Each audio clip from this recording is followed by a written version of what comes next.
Hello friends, దేవుని కృప వల్ల అయ్యగారు అమ్మగారు మీ అందరికీ దేవుని యొక్క విలువైన ప్రసంగములు స్వయంగా రాసినవి మీకు అందచేయాలని కోరుకుంటున్నాను. మా పుస్తకంలో సిలువ ధ్యాన ప్రసంగములు 83 ప్రసంగములు, క్రిస్మస్ ప్రసంగములు 50 ప్రసంగములు, బైబిల్లోని స్త్రీల ప్రసంగములు 72 ప్రసంగములు, మోషే సుఖోపవాస ప్రసంగములు 63 ప్రసంగములు. ఈ పుస్తకములు అయ్యగారు అమ్మగారు స్వయంగా రాసినవి మీ అందరికీ అందాలని కోరుకుంటున్నాము.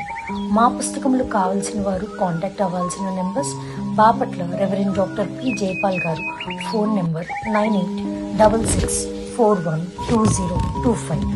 గుంటూరు డాక్టర్ పి ప్రసాదరావు గారు, ఫోన్ నెంబర్ 9413685994 అండ్ 9705789407. మా పుస్తకంలో మీరు తీసుకొని చదివి ఆదరణ పొంది దేవుని మహిమపరచాలని కోరుకుంటున్నాము. Don't forget to like the video. Thank you.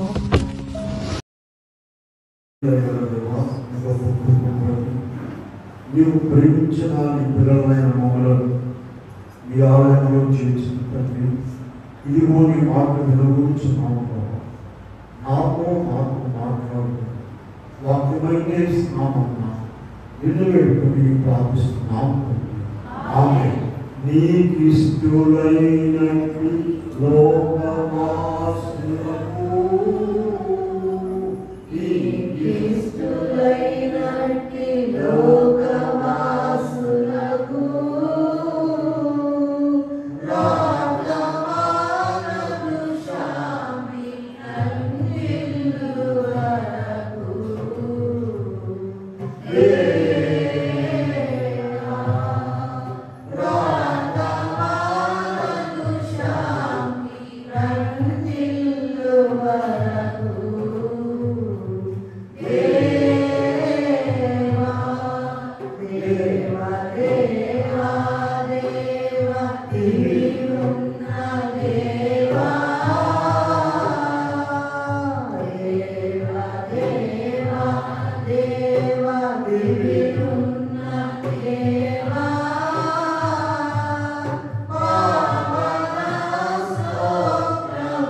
ఆయనను చూస్తున్నాను కానీ చూస్తున్నాను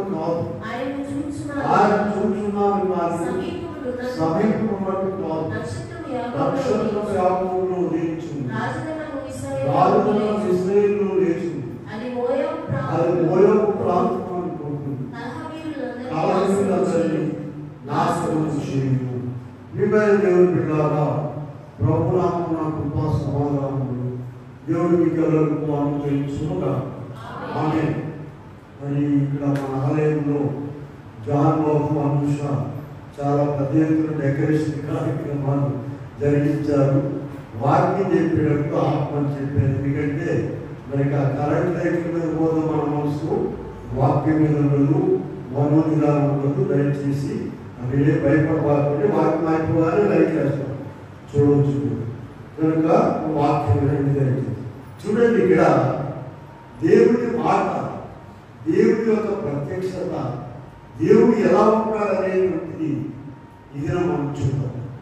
చూడండి, ఇక్కడ సందర్భం ఏంటంటే సంఖ్యాకాండంలో ఎక్కడ 22 నుంచి ఈ 4-3 అధ్యాయాల్లో ఉన్న విషయం ఏంటంటే, మోయాబీయులు అనేటువంటి వారు ఆర్యులు, దేవుడికి వ్యతిరేకమైన వారు. వారితో యుద్ధం చేయడానికి దేవుడి ప్రజలు వెళ్ళారు. వెళ్ళిన తర్వాత ఇక్కడ బిలాము గారు అనేటువంటి ఒక ప్రవక్త ఉన్నాడండి. ఆ ప్రవక్త ఎంత గొప్పవాడంటే చూడండి, మీరు 22వ అధ్యాయంలో 19 చూద్దాం. నిర్గమాకాండం 22:19.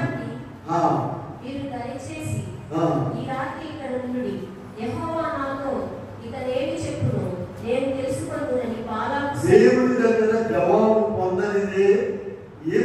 చేయాలి. ఎంత గొప్ప ప్రవక్త చూడండి. 5వ వచనం చూడండి. ఆయన కాబట్టి అతడు బెయోరు కుమారుడైన బిలామును పిలుచుటకు అతని జనుల దేశమందలి 6వ వచనం చూద్దాం. ఈయన దీవించేవాడు కాబట్టి నీవు దయచేసి వచ్చి నా నిమిత్తం ఈ జనులను శపించు. వారు నాకంటే బలవంతులు, వారిని హతము చేయుటకు నేను బలము పొందుదునేమో.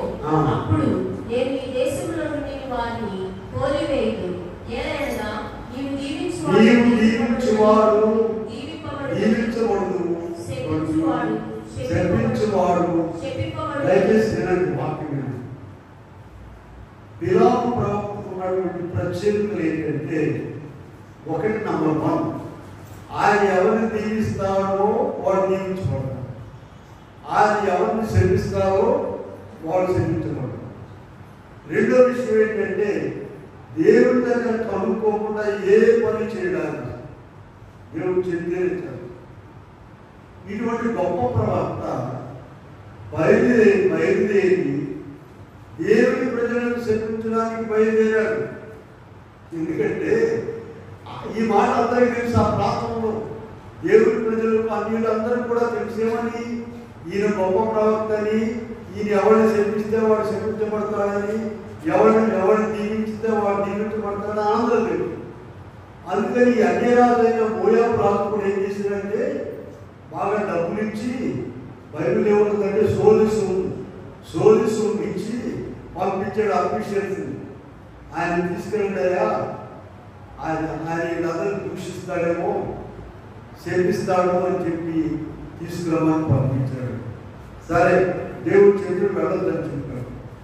మళ్ళా వాళ్ళకన్నా పెద్దవాళ్ళు పంపించాడు. ఐఏఎస్ ఆఫీసర్, చీఫ్ సెక్రటరీ లాంటి వాళ్ళు పంపించాడు అన్నమాట.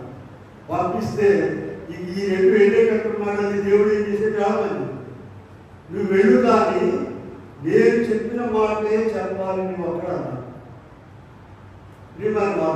మనం అసలు పాయింట్ పెట్టుకున్నాం చూడండి.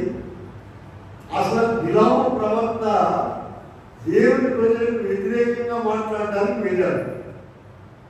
అసలు అక్కడ బిలాము పని లేదు, బిలాము ప్రయాణం లేదు, బిలాము ఉద్దేశం లేదు. బిలాము ఎంత దుర్బుద్ధితో వెళ్ళాడంటే చూద్దాం.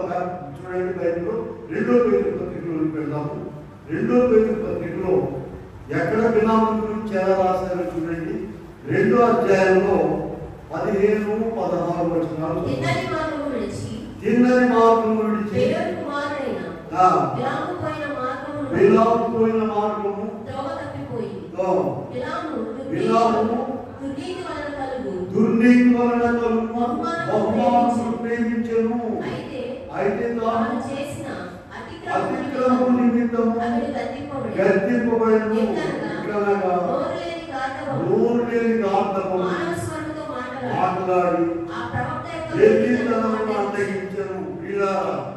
జాగ్రత్తగా, ప్రవక్త ఎంత గొప్పవాడని చెప్తున్నామండి. ఆయన శపించేవాడు శపించబడతాడు, ఆయన దీవించేవాడు ఖచ్చితంగా దీవించబడతాడు. రెండో మాట ఏం చెప్పాము, అసలు దేవుడు చెప్పకుండా ఏ పని చేయడానికి. ఇటువంటి గొప్ప ప్రవక్త మోయాబు దేశానికి ఎందుకు వెళ్తున్నాడో తెలుసా? ఆ అన్ని రాజ్యాల్లో డబ్బులు ఇస్తాడు, బాగా మామూలు వాడిలేదు గుర్తుకు ఇస్తారు. రాజులైతే బంగారం దొడుకుని ఇస్తాడు, కోట్ల రూపాయలు ఆశపడి వెళ్ళాడు.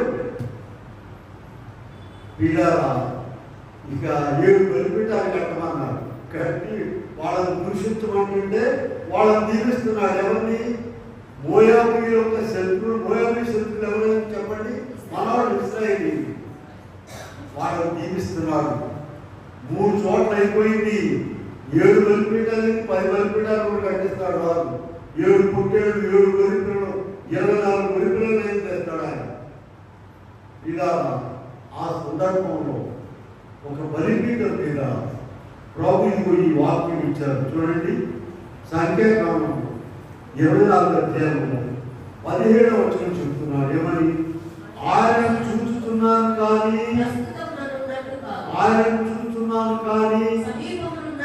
నక్షత్రము ఉదయించును. ఇలా యేసు క్రీస్తు ప్రభువుని గురించి. క్రిస్మస్ వర్తమానం యేసు ప్రభువులోని ఈ లోకానికి రాకముందు కొన్ని వేల సంవత్సరాల క్రితమే బిలాము ప్రవక్త గారు ఆయన తెలియకుండానే, ఆయన తెలియదు, దేవుని ఆత్మ చేసింది ఆయనలోనికి క్రిస్మస్ వర్తమానం బయటకు. ఈ నక్షత్రం ఎవరనుకున్నారు?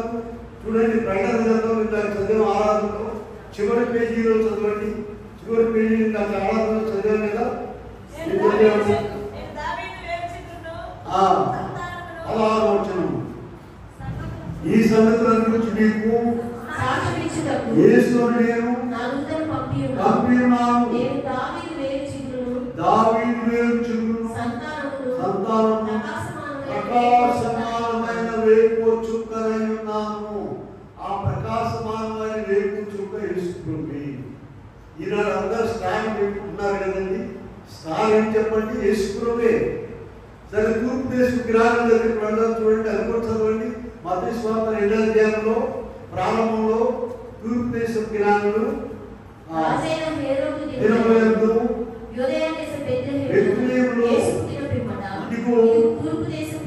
యెరూషలేమునకు వచ్చేది.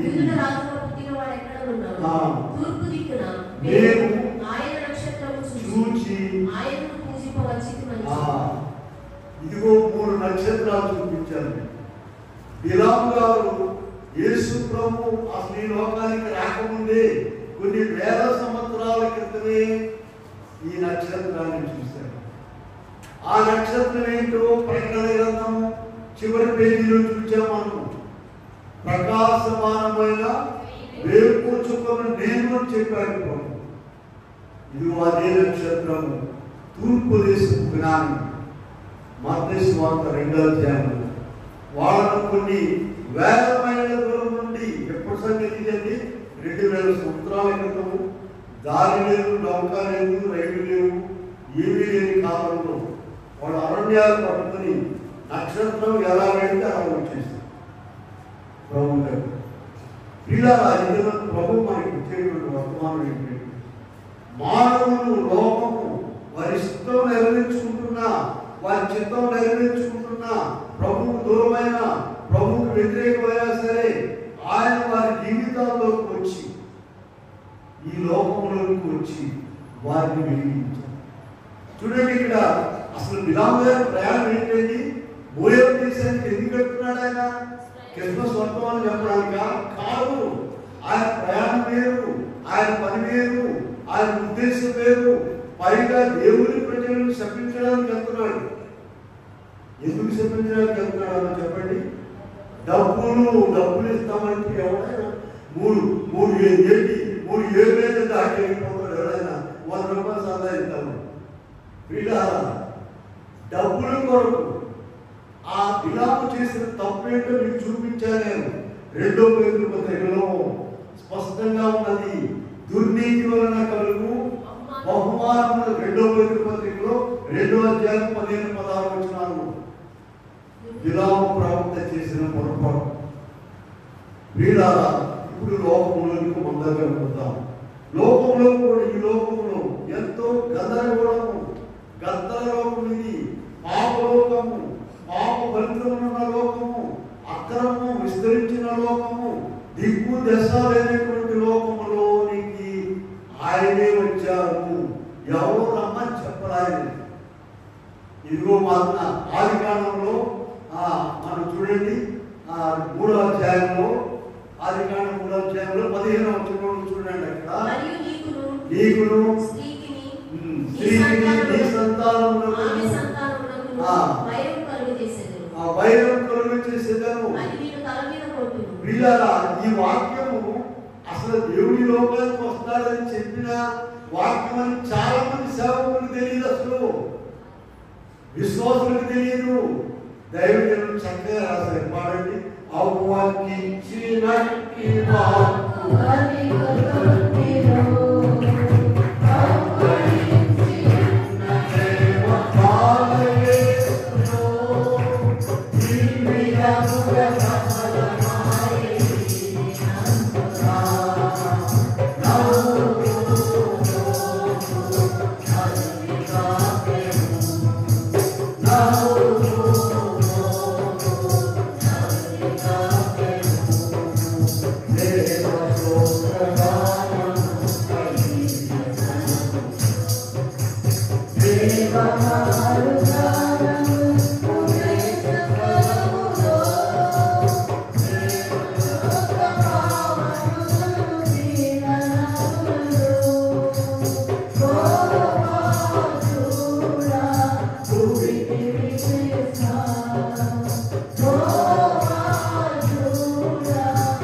క్రిస్మస్ వర్తమానం చెబుతున్నాడు.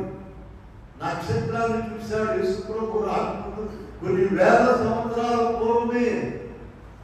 కానీ ఎలా చెప్పాడు? ఎలా ఆయన ఈ వాక్యం చెప్పడానికి వెళ్ళాడా? ఈ వాక్యం చూడడానికి వెళ్ళాడా? అసలు ఆయన పని లేదు, ఆయన పద్ధతి లేదు, ఆయన ఆశ లేదు, ఆయన మార్గం లేదు, అన్నీ వేరు. అటువంటి వేరైనటువంటి మార్గంలో నుండి దేవుని సంకల్పం అనేది ఆయన ద్వారా ఈ వర్తమానం ప్రకటించాలని దేవుడు ఏర్పాటు వాళ్ళ లోపలకు మార్చుడండి. దేవుడు తన పని కొరకు సింహాలను వాడుకున్నాడండి, సర్పాలను వాడుకున్నాడు, తన పని కొరకు ఎలుగుబంట్లను వాడుకున్నాడు, కుక్కలను వాడుకున్నాడు, నక్కలను వాడుకున్నాడు. తెలుసా మీకు? సంసోద్ గారు నక్కని ఒక దోపకి నిప్పు పెట్టి పంటలను దగ్గర పెట్టాడు. క్రిస్టియన్ దేవుడి పని కొరకు పైగా రాశారు కదా, ఏ వస్తువు అయినా ఏ జీవి అయినా సేవకు ఉపయోగమే తెలుసునా, నీ వల్లే పని చేయడం తెలుసునా అని రాశారు. కనుక ఇక్కడ గొప్ప కార్యము ప్రభు జరిగిస్తారండి. ఈ లోకంలోకి అలాగే వచ్చారు. అయితే ఇక్కడ చూడండి, ఆది కాలంలో ఇచ్చినటువంటి వాగ్దానంలో చూసారా, 4000 సంవత్సరాలు అయింది ఎదురు చూసి భక్తులైన వాళ్ళు ఏం చేశారంటే, ఇక ఆయన రావట్లేదు, వీళ్ళే పండుగ జరుపుకుని వెళ్ళిపోయారు. ఉదాహరణకు యెషయా గారు చూడండి, 9:6 వచనంలో ఏం చదువుతున్నారు ఆయన? యెషయా 9:6 ఏదైనా అక్కడ చూడండి, అబద్ధమా నిజమైంది పుట్టాడు. అసలు ఏమండి అబద్ధాలు రాస్తారా? ఒక ఆయన జవాబు ఇచ్చారంటే ఆయన బయట ఉన్నాడు. ఏమండి ఏదన్నా అబద్ధాలు రాస్తున్నాను ఏంటి? ఏమన్నా ఏమో అబద్ధం చెప్పబోయా అంటే, ఆది కాలంలో ఈ పండు తిరు దినంలో మీకు నిత్యంగా ఖచ్చితంగా ఉంటుంది, వాడు చచ్చిపోలేదు కదండి, పిల్లలు చేస్తాను కదండి, ఎందుకు అబద్ధం రాయడం? చాలా మంచిగా పట్టుకున్నాడు ఆయన. పిల్లారా, వాడు చచ్చిపోయిందేనో మనకు తెలుసు, ప్రభువులోకి వస్తే కానీ నువ్వు చచ్చిపోయావో బతికేవో నీకు తెలుసు. బయట ఉంటే తెలుస్తుంది, బయట అంతా బతుకుతున్నారు, తిరుగుతున్నారు, తింటున్నారు అనుకుంటావు.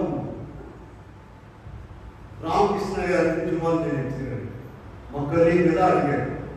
అప్పుడు ఆయనకి చెప్పడానికి ఇక కొంచెం ఆయన వేరు కదా, భాష వేరు, మనిషి వేరు. సరే నేను ట్రై చేశాను అనుకోండి. వీళ్ళారా ఇక్కడ మనం చూసినట్లయితే ప్రభువులో ఉండటం అనేది గొప్ప ధన్యత అండి. మరి అటువంటి పరిస్థితుల్లో నీవు ఏ పరిస్థితుల్లో ఉన్నా, ఏర్పాట్లో ఉంటే, లోకము చాలా గందరగోళంలో ఉంది. ఎదురు చూసి భక్తులైన వారు యెషయా గారు ఏం చేశారమ్మా, క్రిస్మస్ పండుగ గడుపుతూ వెళ్ళిపోయారు. ఏ నెలగా మనకు శిశువు పుట్టను, కుమారులను పెరుగుబడను, రాజ్యపాలన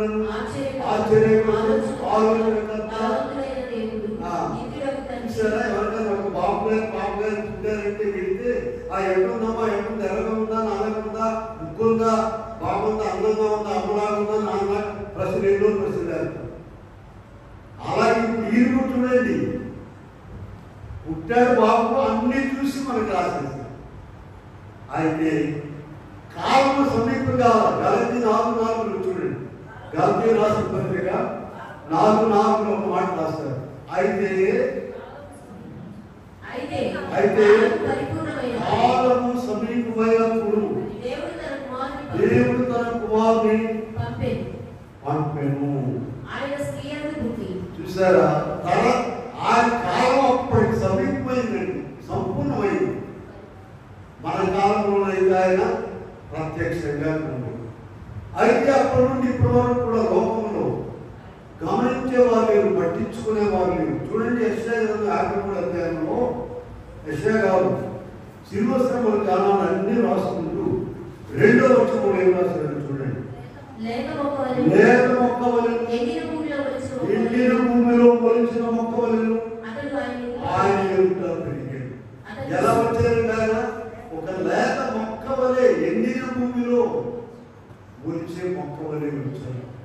ప్రాణత్యాగం చేశారు. యెషయా గ్రంథాన్ని భక్తులైన వారు 5వ సువార్త ఉన్నారు. సువార్తలు ఎన్ని ఉన్నాయమ్మా? 4 ఉంటే, ఎందుకని యెషయా గారు యేసు ప్రభు పుట్టిన మొదలుకొని చనిపోయే వరకు అన్ని రాసి పెట్టారు. ఇప్పుడు 53వ అధ్యాయంలో ఆయన శ్రమలన్నీ ఉన్నాయి. ఇప్పుడు చివరి చదవండి, 8వ వచనం చదువుదాం. 53వ అధ్యాయంలో యెషయా గ్రంథం. అన్యాయపు తీర్పు కొనిపోబడను, మొత్తబడను, సజీవుల భూమిలో నుండి అతని తరము వారిలో ఈ సంగతి ఆలోచించిన వాడెవడు? ఎవరో పోయాడయా, వచ్చాడు పోయాడు అనుకుంటున్నారు కానీ ఇటువంటి దేవుడు వారికి తెలియకుండానే, లోకానికి తెలియకుండానే వచ్చేసి లోకాన్ని జయించేశారు ఆయన. చూడండి, 2000 సంవత్సరాల క్రితం ఒక్క తోమా గారు వచ్చాడండి భారతదేశం.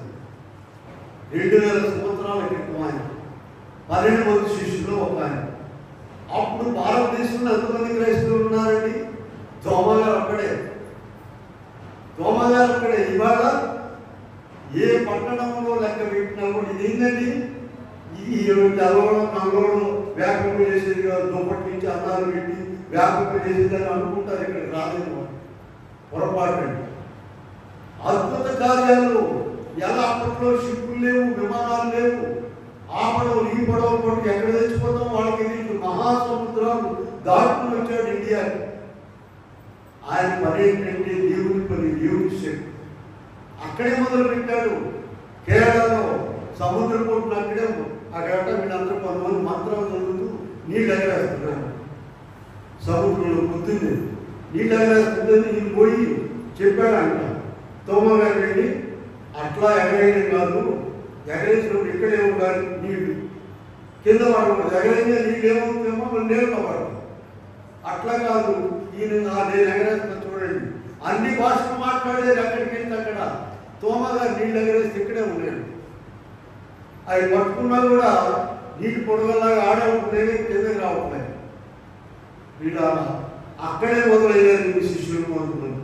ఈ నమ్మడం పడ్డారు. ఇక అక్కడి నుండే మొదలైపోయింది దేవుని సువార్త, దేవుని దగ్గరికి రావడం. ఇలాగూ ప్రపంచాన్ని జయించేశాడు ప్రభు శిష్యులు. అయితే ఇక్కడ ఒకటి గమనించాలి మనం. నీకు తెలియకుండానే ప్రభుని నేర్పించుకున్నారు, లోకానికి తెలియకుండానే వచ్చారు. ఎవరికి తెలియకుండానే నీ గొప్పతనం, నీ శక్తి లోకం గొప్పతనం కాదు, మర్చిపోవద్దని. నేను ప్రభుని నమ్ముకున్నానే, నేను గొప్పని, నేను వాక్యం చెబుతున్నానే గొప్పవాడు అనుకుంటే చాలా పొరపాటు. అలాగూ విలాప విషయంలో చూస్తున్నాము మనము.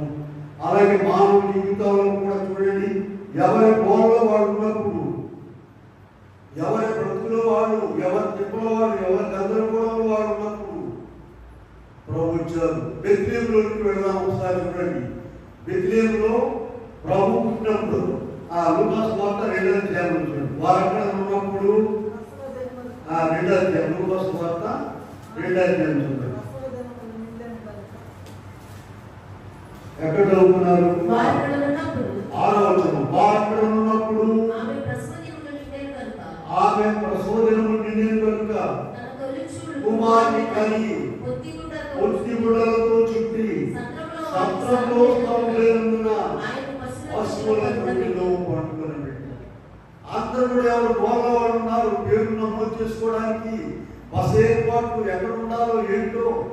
వీళ్ళారా ఆ దినంలో రాజుగారి ఆజ్ఞ ఏంటంటే ప్రతి ఒక్కరు కూడా వాళ్ళకి స్వదేశాలకు వెళ్ళి, స్వగ్రామాలకు వెళ్ళి మీ పేరు నమోదు చేసుకోవాలని కైసర్ గుర్తు 2వ అధ్యాయం ప్రారంభం ఉంటుంది.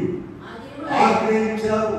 ఆ ఆజ్ఞను ఎవరైనా మీరినట్లయితే ఏవైతేమో రాజుగారు జైల్లో పడేస్తారు, మీరు కూడా తీస్తారు. ఇప్పుడు మన రాజుగారు ఎక్కడుందమ్మా? ఎవరి పేరైనను మందు రాయబడినట్లు కనబడని ఎడలా. ఆ పేరు రాసుకోవడానికి ఈ పేరు చూడండి. మన తండ్రి ఏం చెప్పాడు, ఎందుకు పంపించాడు? ఆలోచించండి. మన పేరు జీవగ్రంథంలో రాయబడాలి. మా ఊళ్ళో అరిజన ఆస్తి ఉందండి. అక్కడ ఇద్దరు రూసో వాడుతుందని ఇద్దరు ఉన్నారు, మాతో పాటు చదివేవాడు. వాడి రూసో అనేవాడు పెద్దవాడు, వాడు చదవడం తిరిగి వస్తుంటాడు పల్లెలు. వాడు అనేవాడేమో జాబ్ చదువుకుంటున్నాడు. వాడు ఏం చేసేవాడంటే తిరిగిరాగా అన్నయ్య నానేం చెప్పాడు, నానేం చెప్పాడు ఇలాంటి వారికి సరే రోజు సెలవులు కూర్చొని వాళ్ళిద్దరు పెట్టారే నానేం చెప్పాడంటే నేను చెప్పాడు చెప్పారనుకో కలిసి మీకు చెప్పాలని కాదు కాదండి. వాళ్ళు ఎక్కడో నుండి హాస్టల్లో చేర్చారండి. వాడు నా చెప్పాడంట నువ్వు కనుక తప్పి ఇంటికి వస్తే రాయలసీమ ప్రాంతం వాళ్ళని వాళ్ళు చాలా ఊరుకుంటే వారిలో పడేసి గడమని తీసుకుని వెళ్ళిపోతుంటే పొడుస్తారని చెప్పాడు. బాయిలో పడేసి ఊరుకోవడం కాదు, వాడు చచ్చిపోతాడు. బాయిలో పడేస్తే ఎక్కువ వస్తుంటే ఏం చేస్తాడంటమ్మా గడమని తీసుకొని పొడుస్తాను తల మీద అని చెప్పాడు. వాడు ఎంత గొప్ప మాట.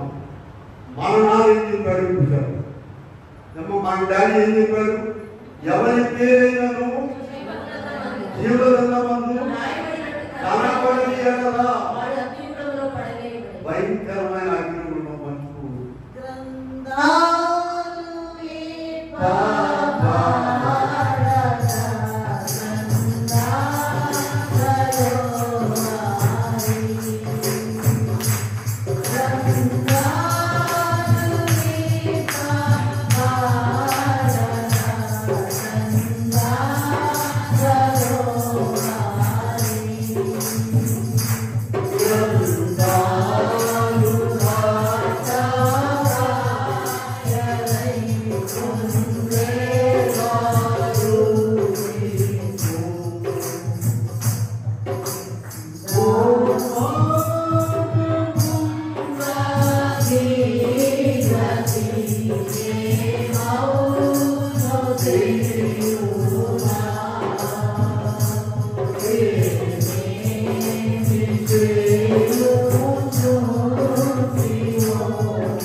బెత్లెహేములో ఉన్న గందరగోళాల మధ్య ప్రభువు పుట్టాడు.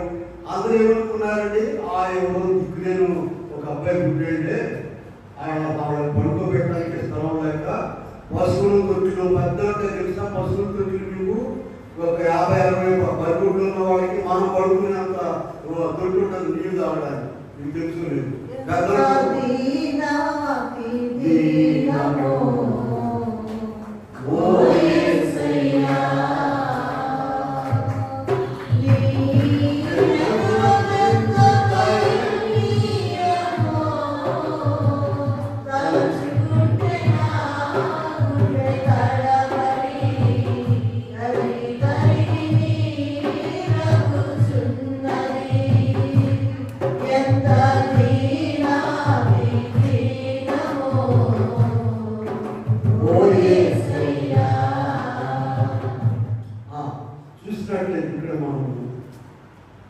ఇలా మొదటి రాత్రము రెండవ రాత్రము జ్ఞాపకం చేసుకున్నాం. మొదటి రాత్రలో ప్రభుత్వం ఎవరికైనా పట్టిందండి, ఎవరు పట్టించుకోరా? మరియమ్మ, యోసేపు, జ్ఞానులు, కాపరులు, సుమయోను, యెరూషలేములో ఉన్నటువంటి అన్న సుమయోను, వీరికి మాత్రమే ఈనాడు కోట్ల కొలది ప్రజలు ప్రభువు నమ్ముకుని లేకపోతే రేపు కూడా చూడండి ప్రభు వచ్చేటప్పుడు పరిస్థితులు ఏంటో రెండు రిఫరెన్స్ చూద్దామా. లూకా సువార్త 17వ అధ్యాయంలో 26 నుండి చూడండి. 17వ అధ్యాయంలో 26 నుండి చూద్దాం. నోవహు దినములో జరిగినట్టు దినములో జరుగును. ఓడలోనికి వెళ్ళిన దినము వరకు తీర్చు, త్రాగుచు, పెళ్ళాడుచు అంతలో జలప్రళయం వచ్చి వారందరినీ నాశనం చేశాను. 27వ లోతు దినములో జరిగినట్టు తిరుచు, త్రాగుచు, అమ్ముచు, నా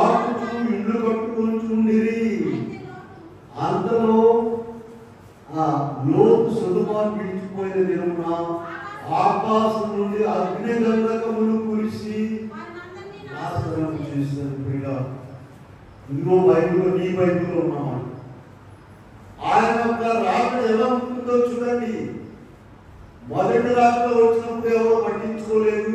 అయితే ఏకుమేకైందంటారే ప్రపంచం మొత్తాన్ని కూడా ఆయన జయించాడు. ఇప్పుడు రెండవ రాకడలో రాబోతున్నారు. అనేక మంది ఏర్పరచుకున్నారు.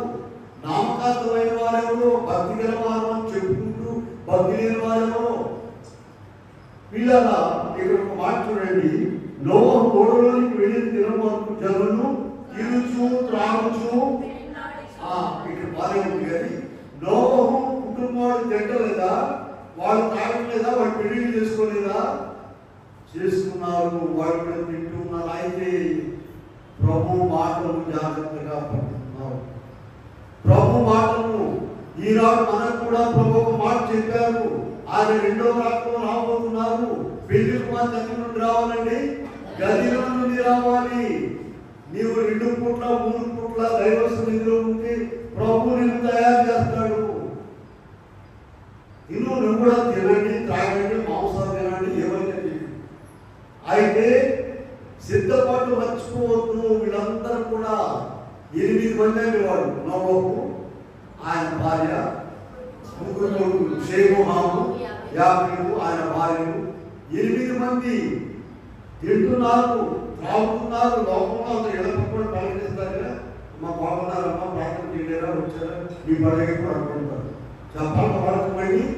కానీ ఎప్పుడు జలప్రలయం వస్తుందా, ఎప్పుడు ఎగిరిపోతామా మేము అని ఆలోచిస్తూ ఉన్నారు. మనం కూడా ఆ తలంపు లేకపోతే, ఆ విధంగా ప్రభు వస్తున్నాడు అనేటువంటి తలంపు నీకు లేకపోతే గొప్ప ప్రమాదంలోనికి వెళ్తాం. అందుకని చాలా మంది క్రైస్తవులు చూడండి, నేను హింసించుకుంటున్నానని చెప్పండి. మీరు రోజు ప్రార్థన చేయడం చెప్పేవాడు అడుగుతానండి సంఘాల్లో. ఆయన చెప్పాడంటే ఆయన అడుగుతారు, నువ్వు చేస్తున్నావయ్యా. దేవుడు కనబడి మాట్లాడతాడని చెప్పేవాడికి ఆ శాఖలు అడుగుతారు, నీ కనబడి మాట్లాడాడా, చెప్తున్నావు కానీ పైకి అని అంటాడు. ఎందుకంటే మనకి గోవద్దు, దేవుడు కనబడి మాట్లాడాలని చెప్పదు, రోజు ప్రార్థన చేయడం చెప్పదు. కొత్త ఉండవు ప్రసంగాలు తీసుకుని వీళ్ళ దైవజనుడు. అందుకని రాకడ సంఘాలు చెప్పారు, నేను ప్రతిదినం కూడా నువ్వు ఎవరైనా సరే ప్రతిదినము దైవ సన్నిధిలో గడపాలి. నువ్వు వీరుడు అయినా సరే, సూర్యుడు అయినా సరే, ఇంద్రుడైనా చంద్రుడైనా ఎవరికి లెక్కలేదు. నీవు దైవ సన్నిధిలో ఉంటే సిద్ధపడతావు. ప్రభు సిద్ధం చేస్తాడు.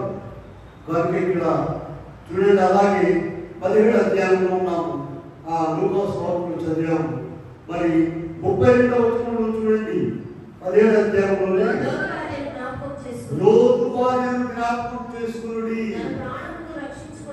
చూసారా, చేతులు పట్టుకుని లాక్కుని పెడుతున్నారు దేవతలు వచ్చి. అప్పటికి కూడా ఏం ఒక్క చిన్న మాట చెప్పారు. ఏం చెప్పారమ్మా? వెనక్కి తిరిగి చూడొద్దన్నారు. ఎట తగలబడుతుందో, మరి ఏమవుతుందో వెనక్కి తిరిగి చూసింది. ఉప్పు స్తంభం అయిపోయింది. ప్రభు చిన్న మాటలే చెప్తారు మనకు. ఆ చిన్న పని నువ్వు చేయకపోతే పెద్ద ప్రమాదంలోనికి వెళ్ళాల్సి ఉంటుంది. అలాగే మత్తయి సువార్తలోనికి వెళ్దాం. చూడండి, 24వ అధ్యాయంలో మనం చూద్దాము. 37వ వచనం చూద్దాం. 24 రెండవ రాకడ కాలంలో ఎలా ఉండేను మనిషి కుమారుని రాకడను అలాగే ఉండును. జలప్రళయములకు మొదటి దినములలో వెళ్ళిన దినం వరకు తిరుచు త్రాగుచు జలప్రళయం వచ్చి అందరినీ కొట్టుకొని పోవరకు ఎగిరిపోయింది. అలాగే మనుష్య కుమారుని రాకడ ఉండును. ప్రియులారా, అన్ని తెలిసి మోసపోవద్దు. అయ్యా మాకు ఎవరు చెప్పలేదండి, చెప్పి 20 తీసేవాడు అనుకుంటున్నామేమో. నీవు లోకంలో ఎంతో మంది ఉండగా దేవుడు నిన్ను ఏర్పరచుకొని తీసుకుని వచ్చి నీకు మాట దేవుడు వినిపిస్తున్నాడు. ప్రియులారా, తప్పకుండా ఆయన చెప్పి జరుగుతాయి. భూమి ఆకాశంలో సమస్తము తన మాట ద్వారా కలుగు చేసిన దేవుడు. భూమి ఎలా ఉందండి? గుండ్రంగా ఉంది. ఎక్కడ చూడండి, సోక్రటీస్ కాలం. అసలు సోక్రటీస్ గారిని గురించి తీశారో తెలుసా మీకు? భూమి గుండ్రంగా ఉందని చెప్పినందుకు గురి తీశారు. రాజులు ఎక్కడ గుండ్రంగా ఉండేది ఎడగలపడుతుంది. వీళ్ళారా ఇప్పుడు శాస్త్రాలు పెరిగి శాస్త్రం వెళ్తారు, ఇప్పుడు గుండ్రంగా ఉన్నారు. ఈ భూమిని శూన్యంలో వేలాలు తీశారు. వీళ్ళారా మీరు ఆ గ్లోబ్లో చూసినట్లయితే అమెరికా ఎక్కడ ఉందండి? భూమికి భారతదేశం కట్టడం అక్కడ 100 అంతస్తులు 120 అంతస్తులు పెట్టి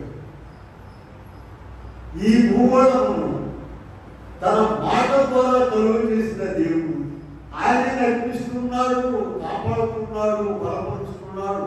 అర్జునైన వారిని క్రైస్తవులను అందరూ కూడా పోషిస్తున్నారు. కాకపోతే మన జ్ఞానం, అల్ప జ్ఞానం, స్వల్ప జ్ఞానం ఉపయోగించి ఏదో మనం మాట్లాడుకుంటూ ఉంటున్నాం మనుషులు. కనుక పిల్లలు మొదటి రాత్రిలో ఎలాగైతే ఆయన వచ్చారో, ఎవరికి తెలియకుండా ఎవరి ఫోన్లో వాడు ఉంటే, ఎవరి బ్రతుకులో వాడు ఉంటే ఆయన వచ్చారు. అలాగే వ్యక్తిగత జీవితాలు కూడా అంతేనండి. ఆయనే మన జీవితంలో వచ్చి మనం నేర్పించుకున్నారు. అదే మాదిరిగా రేపు రెండవ రాత్రిలో ఆయన రాబోతున్నారు. సిద్ధపడిన వారిని చూడండి. మత్తయి సువార్త 25వ అధ్యాయంలో ప్రభు చక్కని ఉపమానాలు చెప్పారు. 10 మంది కన్యకల విషయం చెప్పారు. చూడండి, అక్కడ చూడండి, అందరూ సిద్ధపడ్డారు, అందరూ కూడా తయారయ్యారు, అందరూ వచ్చేసారు, అందరూ డ్యూటీ పడుతున్నారు, అందరూ వెలిగించుకుని వచ్చారు. అయితే ప్రభు ఇదిగో పెళ్లి కుమారుడు అనే ఒక కేక వినబడిందండి. కేక వినబడంగానే ఏమైందండి?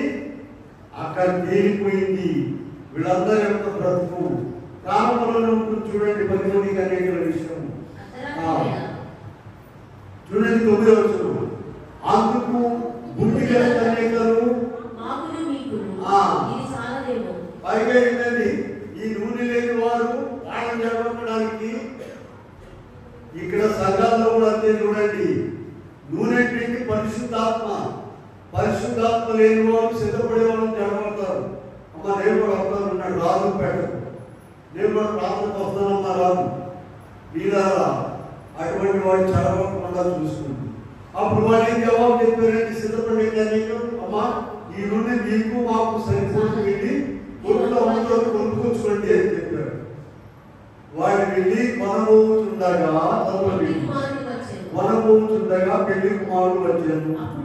సిద్ధపడి ఉన్న వారు పెళ్లి లోపలికి పోయింది. అక్కడ తలుపుబడిన తక్కిన కన్యకలు వచ్చి అయ్యా అయ్యా అడుగగా మిమ్మల్ని ఎరుగను, మిమ్మల్ని ఎరుగను. తర్వాత వచ్చారు వాళ్ళు. అందరూ సమానమే. ఇప్పుడు ఎవరైనా ఇప్పుడు సంఘంలో వారు అందరూ సమానమేనమ్మా. నువ్వు భక్తి లేదని ఏమన్నా అంటే బతుకుతాం, అసలు కర్ర తీసుకుని ఏమడబడతావు. నువ్వు భక్తి లేదండి, అందరూ భక్తి వెళ్తున్నాడు మంచిది. అందరూ మేఘవంతాలు లేక ప్రభుత్వం లేదు కూడా. వీళ్ళ రేపు ప్రభు మధ్యాకాశంలోకి వచ్చినప్పుడు ఎవరు సిద్ధపడిన వారు? వీళ్ళ లోకంలో ఉండొచ్చు, నువ్వు నీ పనులను చేసుకో, ప్రవహించిన వాటిని చెయ్యి. అయితే ఒక కంట కనిపెట్టి ఉండాలి, ప్రభు పని మనం చేస్తున్నామా లేదా. వీళ్ళ ఇక్కడ ఎంతమంది ఆరాధనకు కూర్చున్నారంటే ఎంతమంది కష్టపడి పనిచేస్తున్నారో చూడండి. దయచేసి మేము వాళ్ళ పేరు చెప్పలేదు అనుకోమాకండి. మరి ఇదిగో ఇంత డెకరేషన్ చేస్తున్నారు, ఉదయకాలం వంట మామూలైనది కాదు. ఇది ఆలయంలో కూర్చుంటున్నామంటే ఇంత శుభ్రంగా ఖచ్చితంగా బ్రష్లు పెట్టి తులుస్తున్నారు. ఇలా అది శిరీష ఈ కర్ర బాగలేదని ఇది కొత్తలు తెచ్చిందండి, ఇక్కడ పెట్టింది. రంగురంగుల కర్రలు కావాలని పోరాడుతున్నాం. వీళ్ళంతా ఎవరెవరు ఏ పని చేస్తున్నారు ప్రభు దగ్గర లేకుండా మర్చిపోవాలి.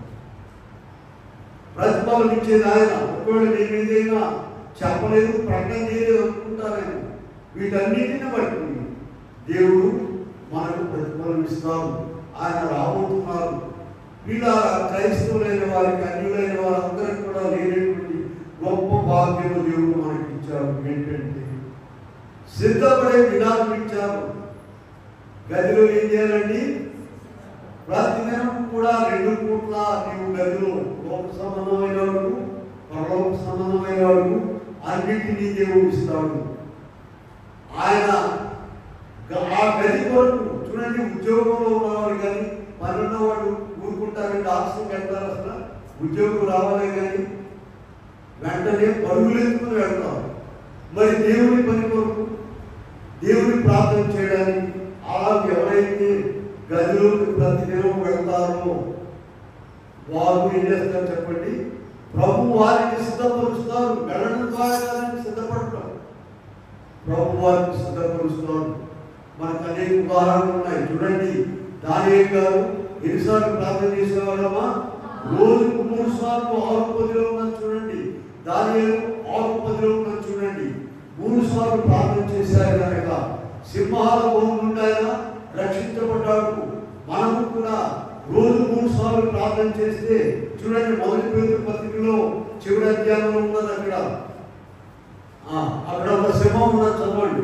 మొదటి పేతురు పత్రిక చివరి అధ్యాయంలో నిబ్బరమైన బుద్ధి గలవారై మెలకుగా ఉండుడి, మీ విరోధి అయిన అపవాది గర్జించు సింహం వలె ఎవరికి విరుగుతున్నాని. 8వ వచనం, మొదటి పేతురు గర్జించు సింహం వలె. అది పరకటం కాదు, నవ్వడం కాదు, మిగిపారేయడే. ఇక అప్పుడు నేను రావడానికి సిద్ధపడేదేమో. కనుక ప్రియులారా, నీకు ఇష్టమైన లేకపోయినా, నీ ప్రార్థన వచ్చినా రాకపోయినా, నీ మనసు చికాకులో ఉన్నా సరే, గదనంలో ఉన్నా సరే, 2 పూట్ల 3 పూట్ల ప్రార్థన చేయడం మర్చిపోవద్దు. అప్పుడు ప్రభు నేను సిద్ధపరుస్తాను. ఆనాడు మొదటి రాత్రిలో కొంతమందిని సిద్ధపరిచారు ప్రభు. మరి మా వేళని లెక్క పెట్టేవాడండి. ఇవాళ అయితే కొన్ని కోట్ల మందిని ప్రభు సిద్ధపరుస్తున్నారు. 2వ రాత్రిలో, మొదటి రాత్రిలో సిద్ధపడేవారు ఎవరు చెప్పండి? మరి అమ్మ యోసేపు, తర్వాత తూర్పు దేశం జ్ఞానులు, వరణ కాపరులు, దేవదూతలు, తర్వాత యెరూషలేములో ఉన్నారండి. వీరు మాత్రమే. అసలు వాళ్ళకే క్రిస్మస్ వర్తమానం, వాళ్ళే ప్రభు పుట్టాడని ఆచరించి ఇవాళ ఎక్కడెక్కడ రోడ్లన్నీ పగిలిపోతున్నాయని తెల్లవారుజాము లేచి పాటలు పాడు, 4 రోజులు పాటలు పాడతారు. వాళ్ళ వరకు మేము ప్రార్థన చేస్తున్నాం. మా ఇంటి దగ్గర వినబడుతుంటాయి 4 దినాలు.